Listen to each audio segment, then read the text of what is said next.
before That's us. the purpose of why we're here. To it. I really hope, I mean, it's been a long day so far. We're 5 hours into it, and I haven't heard a single person come forward who hasn't gotten money from the Bradley Foundation, including WMC here. And I'd like to have a wide swath of people. I know that you've put a time limit on the testimony of when we're going to hear from people, and hopefully there's some folks out there. I'm waiting. I went out and I got an apple, and that was the one time I stepped away, so maybe I missed it. I think so. Just kidding. Yeah? Okay. I'm still waiting. Well, as I said before, I can look at the opposition and make the same argument, but in the essence of time, I'm not going to do that. Then I mean, this is the purpose of the debate. The purpose of us making sure that there's a conversation about who's funding the people who are coming before us. That's the purpose of why we're here. It's not to debate the bill right now. If you have questions of people testifying and back and forth, that's fine. But I'm not going to sit here and chew up the clock when we have so many other people that want to testify. That is the purpose of an executive session. I do, but if you want to, if you would like, you said, I'm restricting trying to say who's coming forward and why they're coming forward. But I think you should. You know, look, when you have a foundation that's priding itself on going after workers and has spent a lot of money to try and do that, and we're not hearing any other names. We have heard 0 other names of people who are not associated with the Bradley Foundation.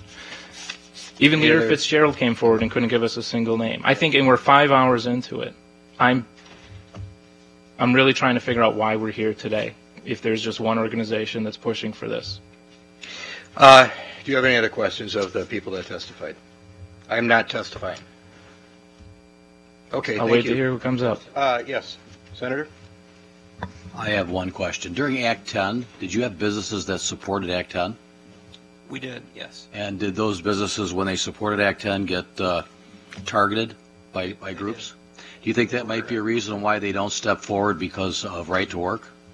There's no question, and that's one of the reasons why businesses belong to organizations like WMC, so that we can speak on their behalf. I mean, we had members who were threatened with boycotts, who were actually picketed, others simply because they had employees who made donations to Governor Walker's campaign in 2010. So please forgive them if they don't want to, come forward and be subjected to that, same kind of behavior. And what is your name? My name? Yes. Scott Manley. And do you support the right to work? I do. There's one name. Thank you. To be clear, one name that's not being paid for from the Bradley. Yeah, that's if you're getting paid for it. They are correct. My car was damaged and other things happened during Act 10, so you are very right that there are people that fear coming forward and putting their name out there. That's Senator Wirch. Yeah. I said it before. There were people that peacefully protested downstairs in the rotunda that were given $180 tickets for peacefully protesting downstairs. I questioned the Attorney General when I was on Joint Finance. I said, "You're wasting the taxpayers' money on peaceful protesters." It took a long time. We won. So don't talk about intimidation.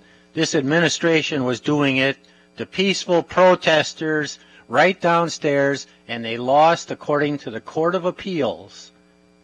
So don't talk about intimidation to me. They were doing it to peaceful protesters downstairs. It clearly is intimidation. Any other questions? Thank you for your testimony. I would just say it's happened on both sides. I've had my house being threatened to be burned to the ground. I still publish my address. It's part of being in the public. If you want to speak out, if you want to be heard, put the full weight of yourself behind it. You think the people who took their time and are sitting in the audience today, no one's going to come up with a bag over their head and say that I'm here, I want to speak out, but I just don't. I'm too afraid to. I think it gives those people that much more power that they're willing to stand up to be heard, knowing that there's intimidation happening on both sides of it. I think it gives it that much more credence, and to pretend it's happening on one side and not the other, it's short-sighted, Mr. Chairman. Well, this is interesting. I'd like to go toe-to-toe for another half hour with you, but in the essence of letting fairness take over and other people testify, we'll move to Jim.